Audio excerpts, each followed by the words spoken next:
perluasan yang 120 hektar Ancol ini, kalau dilihat di dalam rencana Perda Tata Ruang Jakarta, ini tidak ada. Gitu. Kenapa muncul tiba-tiba? Walaupun gubernur berapa kali mengatakan ini demi kepentingan publik. Harusnya kan dijelaskan apa yang dimaksud dengan kepentingan publik di situ. Apakah pantai Ancol itu pantai publik atau pantai private? Iya, karena kita masuk ke dalam kan bayar itu, Pak. Ya, harus bayar.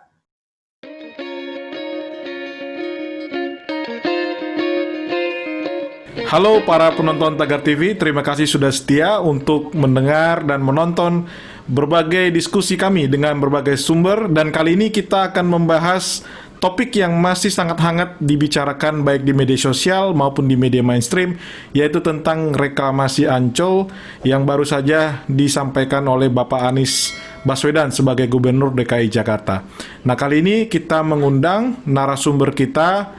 Beliau adalah seorang pakar tata kota sekaligus dosen planologi di Universitas Trisakti, Dr. Yayat Supriyatna. Halo Pak Yayat, apa kabar Pak?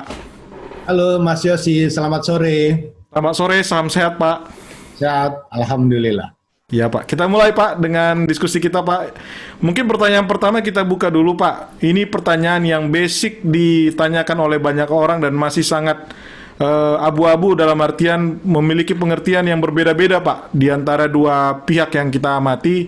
Sebenarnya reklamasi Ancol dengan reklamasi yang 17 pulau itu yang sebelumnya di zaman Pak BTP itu beda atau sama Pak?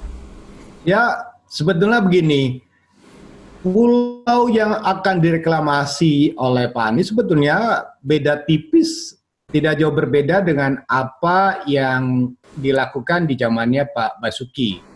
Karena apa? Karena pulau-pulau yang akan direklamasi oleh Pak Anies itu adalah pulau bagian dari Pulau K sebetulnya. Pulau I, J, dan K itu adalah pulau-pulau yang sebetulnya bagian dari kepemilikan dari PT Pembangunan Jaya Ancol. Jadi dari 17 pulau, 13 pulau itu dibatalkan perizinannya, dan salah satu pulau itu adalah Pulau K. Saya boleh izin saya menyaparkan sedikit? Siapa? Silakan Pak. Oke, saya akan coba berikan gambaran yang terbaru tentang pulau-pulau yang dijadikan kebijakan oleh Pak Anies Baswedan dengan kebijakan yang dilakukan. Ini gambarnya. Iya Pak. Ini adalah 17 pulau. Ya. 17 pulau yang sebetulnya setiap pulau itu ada pemiliknya. Ya. Nah, Pulau K ini sebetulnya luasannya awalnya 32, tapi sekarang dengan izin Pergub 237 itu diperluas 35 hektar. Ya. Ini izin kepemilikannya dimiliki oleh PT Pembangunan Jaya Ancol. Jadi PT Pembangunan Jaya Ancol itu memiliki izin untuk mengembangkan Pulau K. Nah, jadi kalau melihat dari seluruh pulau-pulau yang ada di sini, kan sudah diketahui bahwa 13 pulau itu dicabut izinnya. Jadi misalnya saya kasih gambaran sedikit di sini. Nah ini, kita ketahui bahwa pada tahun 2017 itu Pak Gubernur menarik rancangan peraturan daerah yang terkait dengan rencana penataan Pantai Utara Jakarta. Nah, di sini ada Pulau I, J, dan K. Izin pembangunannya itu PT Pembangunan Jaya Ancol. Ini semua izin sebetulnya sudah dicabut oleh Pak Gubernur, kecuali 4 pulau ya yang tidak dicabut karena existingnya sudah mulai terbangun. C, D, G, dan N. Nah, kita akan lihat gambarnya di sini. Nah, di sini ini Pulau N ini sudah terbangun karena menjadi pelabuhan ya, pelabuhan PT Pelindo. K ini kalau kita lihat petanya adalah bagian dari pulau yang sudah tidak diizinkan. Tetapi nah, ini ada dari rencana detail tata ruang, ini Pulau K, ini Pulau L. Jadi kalau bisa dikatakan pulau ini kalau mengacu kepada pencabutan izin, ini sudah dicabut. Tetapi kalau melihat kepada peraturan Gubernur 237 untuk memperluas kawasan pesisir Jakarta, khususnya pengembangan dunia fantasi dan perluasan Ancol, ini secara lokasi, secara kawasan, Ya. peta, yaitu bagian yang sudah dicabut, tapi sekarang ini dilanjutkan sebagai bagian dari perluasan dunia fantasi. Sementara yang ada di sebelah kanan ini yang 120 hektar ini adalah pulau baru. Kalau dilihat dari kakinya, ini sebetulnya perpanjang dari L. Pulau L itu pun sebetulnya sudah dicabut gitu. Jadi bisa dikatakan Pergub 237 itu bisa dikatakan memang pergub yang sedikit bermasalah atau bermasalah karena memberikan izin kepada pulau yang sudah dicabut izin pembangunannya. Ini persoalan besar bagi kita. Nah, Pulau L ini, perluasan yang 120 hektar Ancol ini, kalau dilihat di dalam rencana Perda Tata Ruang Jakarta, ini tidak ada. Gitu. Jadi 120 itu tidak ada. Kenapa muncul tiba-tiba? Kalau dia direncanakan sejak awal, seharusnya dia masuk RDTR. RDTR itu adalah rencana detail tata ruang. Fungsinya apa? Untuk pengawasan ataupun penindakan terhadap setiap pelanggaran. Yang kita sorotin di sini adalah jika Pulau K ini ada di RDTR, 120 hektar yang baru ini tidak ada di RDTR. Padahal RDTR itu mengarahkan bentuk pemanfaatannya, zonasinya. Nah, zonasinya seperti warna-warna ini. Seperti kuning, ini untuk permukiman, ini untuk perdagangan jasa. Pulau K dan Pulau L atau Pulau J ini memang masih kosong. Jadi belum bisa dijelaskan pemanfaatan fungsinya untuk apa. Tetapi dalam konteks pemanfaatan ruang harus dicantumkan. Jadi bagaimana sesuatu yang tidak dicantumkan tiba-tiba dibangun? Artinya apa? Ada indikasi pelanggaran tata ruang di sini karena tidak ada. Sementara yang Pulau K ini ada indikasi sesuatu yang dicabut izinnya tapi dilanjutkan. Yang menjadi pertanyaan bagi kita adalah kalau misalnya Pulau K ini dilanjutkan, bagaimana dengan pulau-pulau lain misalnya? Pulau H yang pengusahanya kemarin itu sudah mencoba untuk menggugat ke MA tapi kalah. Dan kita ketahui Pulau K ini pun sudah dicabut izinnya hasil gugatan masyarakat nelayan sebelum pelaksanaan pilkada kemarin. Jadi demikianlah kondisinya. Oke.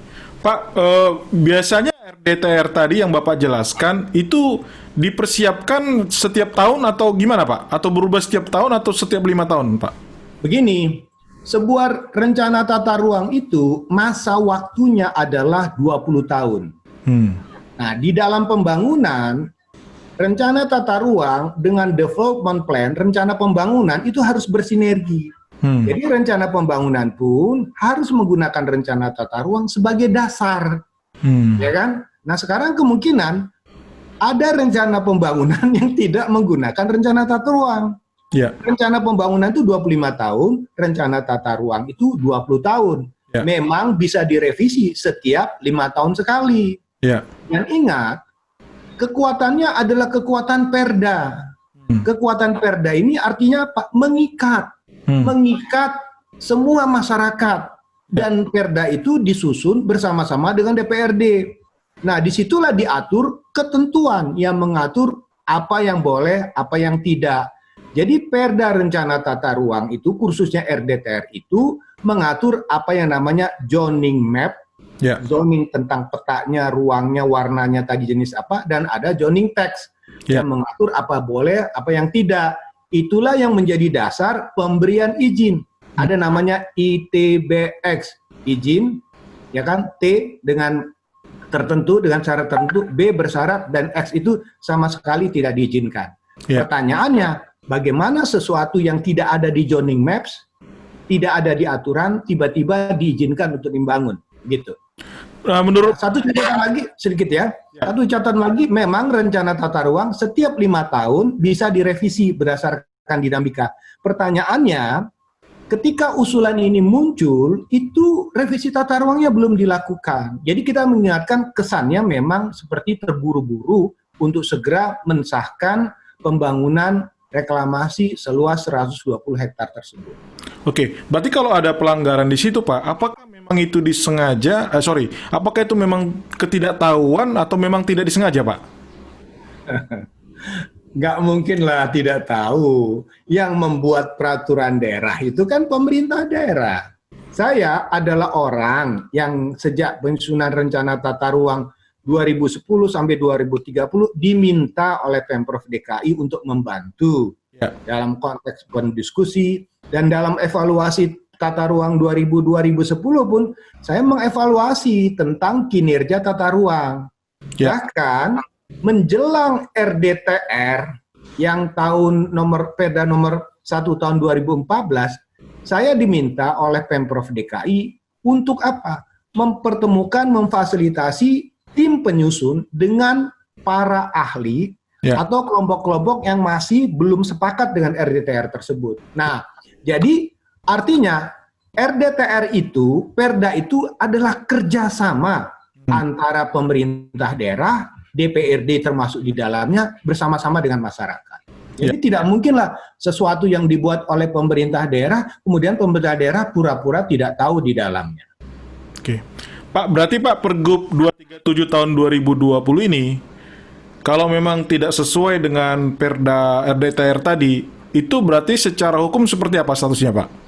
Pertama begini, ada kecenderungan semenjak Perda Rancangan Peraturan Daerah tentang zonasi pesisir dan pulau-pulau kecil yang menjadi panduan bagaimana memanfaatkan pesisir utara itu ditarik oleh Pak Gubernur karena dianggap kemarin ada kasus korupsi, ada dinamika yang mungkin menimbulkan konflik, ditarik 2017 oleh Pak Gubernur bersama-sama dengan apa?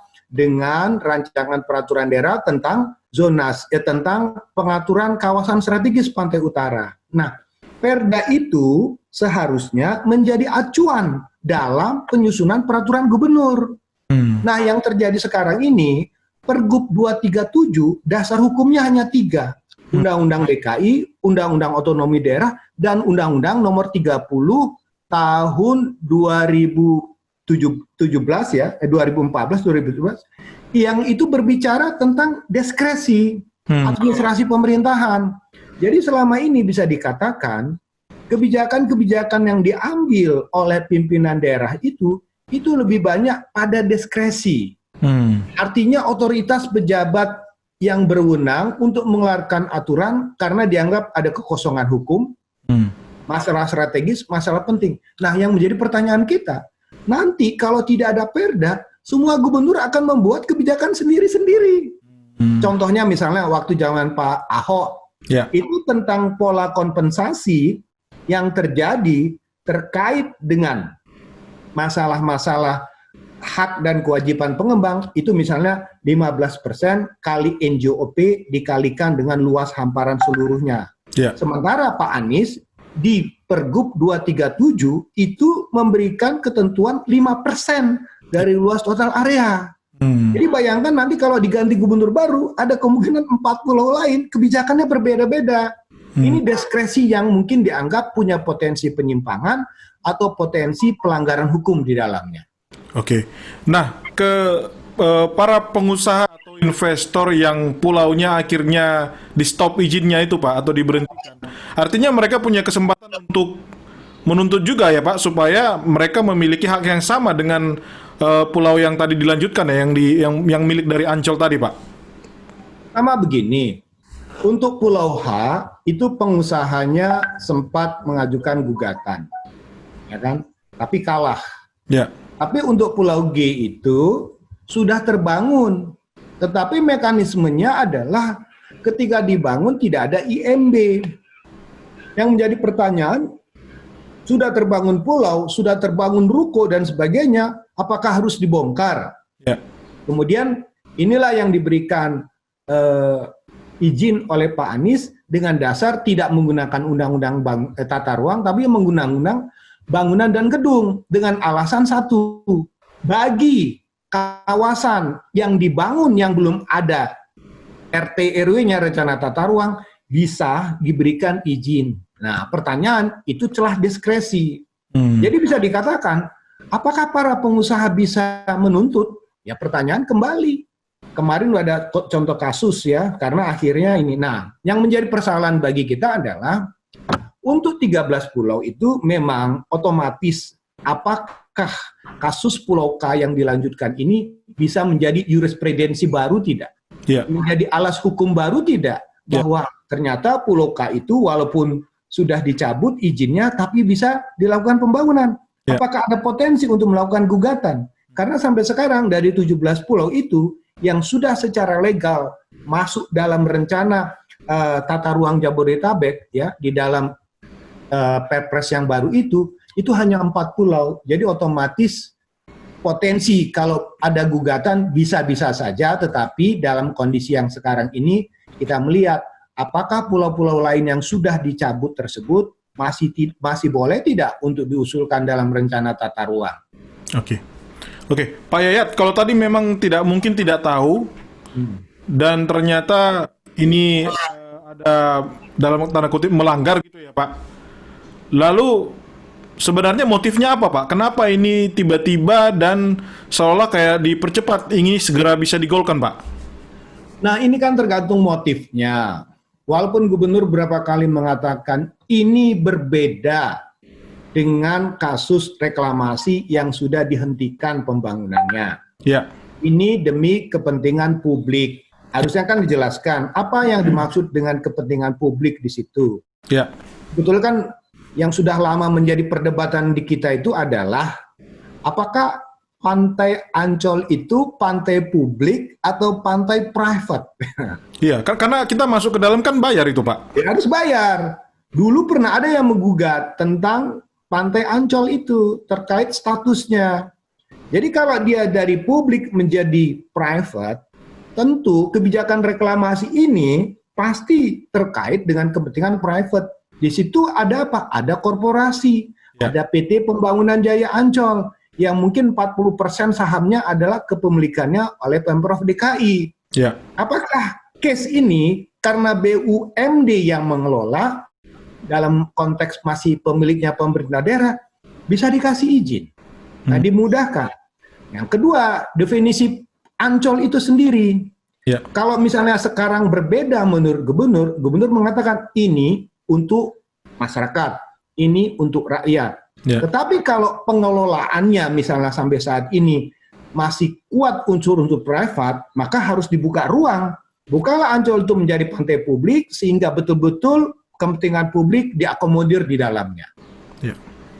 Nanti rencananya yang 35 hektar dan yang 120 itu untuk apa saja Pak detailnya Pak?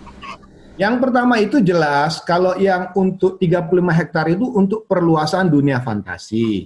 Ya. Sementara yang 120 itu untuk perluasan dari Pantai Ancol. Nah, potensi yang dikembangkan katanya ada 3 hektar untuk pengembangan Museum Nabi, ada dibangun masjid besar, dan ada kepentingan lain. Tetapi menurut saya, ada bagusnya untuk perizinan prinsip. Jadi ketika akan membangun itu harusnya sudah dijelaskan di dalamnya itu site plan-nya mana.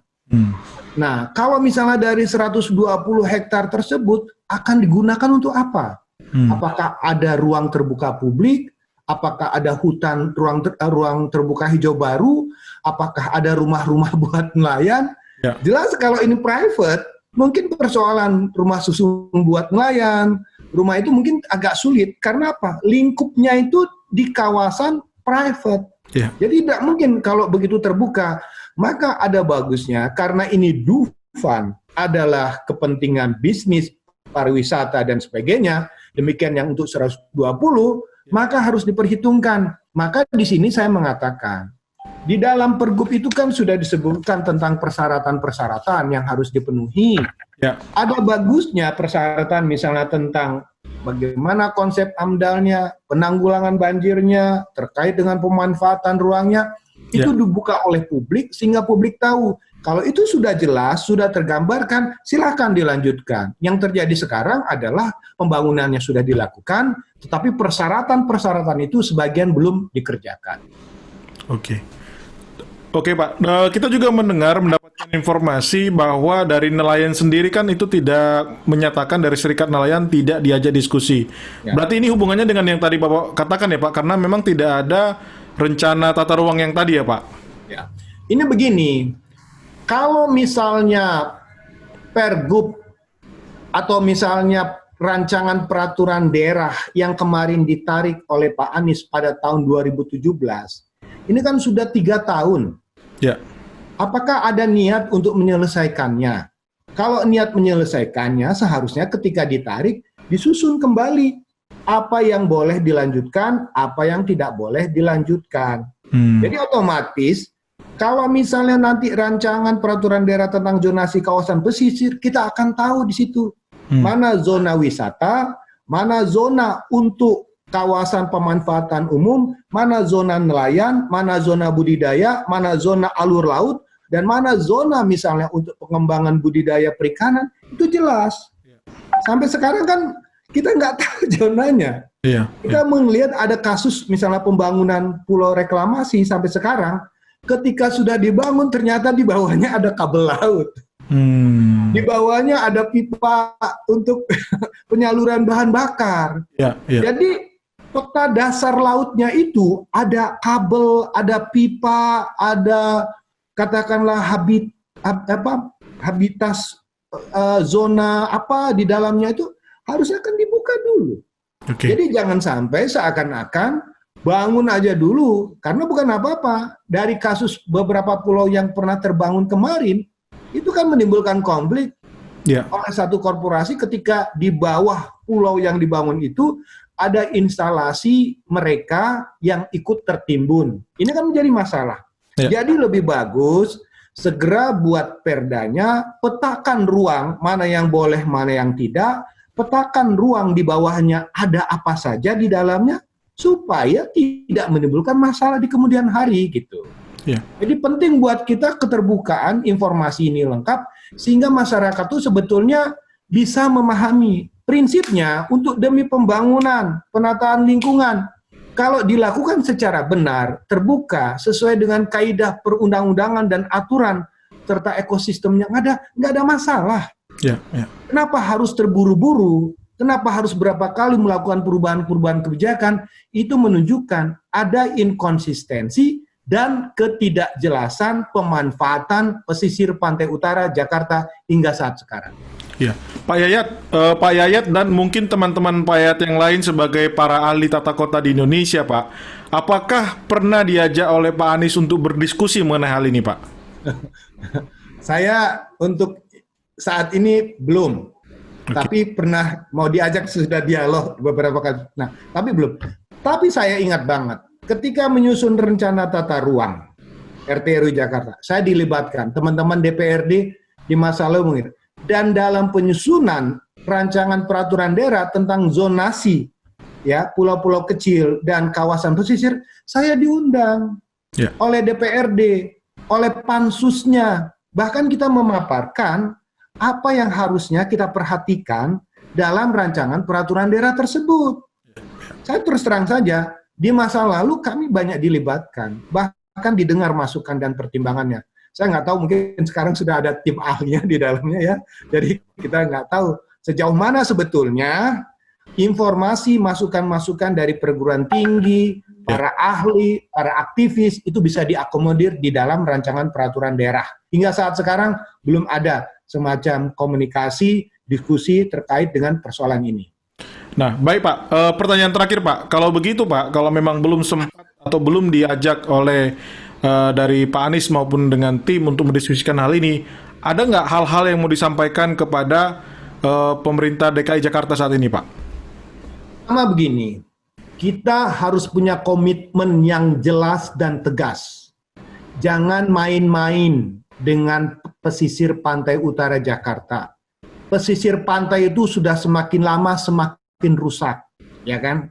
Yang kedua, pertegas untuk membuat aturan-aturan untuk menjadi payung bagaimana cara memanfaatkan pesisir pantai atau tata ruang secara menyeluruh. Supaya apa? Supaya tidak ada penyimpangan. Nah, untuk itu saya meminta dengan sungguh-sungguh kepada Pak Gubernur, kepada DPRD, segeralah untuk melakukan percepatan penyusunan rancangan peraturan daerah untuk perda zonasi pesisirnya sama perda tentang kawasan strategis pantai utara. Itu yang pertama. Yang kedua. Yang ketiga, saya mohon supaya tidak terjadi pelanggaran-pelanggaran. Karena bukan apa-apa, kalau pemerintah yang membuat, kemudian ada indikasi pemerintah yang melanggar, nanti bagaimana dengan masyarakat? Masyarakat itu butuh panutan, butuh contoh. Jadi berikanlah contoh yang terbaik bagi masyarakat. Dan bagi kita pun para ahli yang sudah memberikan masukan, misalnya bukan saya minta dihargai, tapi tolonglah sesuatu yang sudah menjadi komitmen bersama, kita jalankan bersama-sama. Baru yang terakhir, yang paling penting, bagaimana mensinergikan antara kepentingan lingkungan, kepentingan masyarakat, khususnya para nelayan, kepentingan penataan pantai, dan kepentingan Jakarta ke depan itu harus lebih didahulukan. Karena apa? Sama sampai sekarang ini, pemanfaatan pesisir Jakarta lebih banyak diwarnai oleh kepentingan bisnis dibandingkan dengan kepentingan lingkungan maupun kepentingan nelayan itu sendiri. Jadi harapan kita. Baik, terima kasih. Itulah tadi diskusi kita bersama dengan pakar tata kota, Dr. Yayat Supriyatna. Terima kasih Pak Yayat untuk waktu dan kesediaannya. Sampai ketemu lagi di diskusi berikutnya.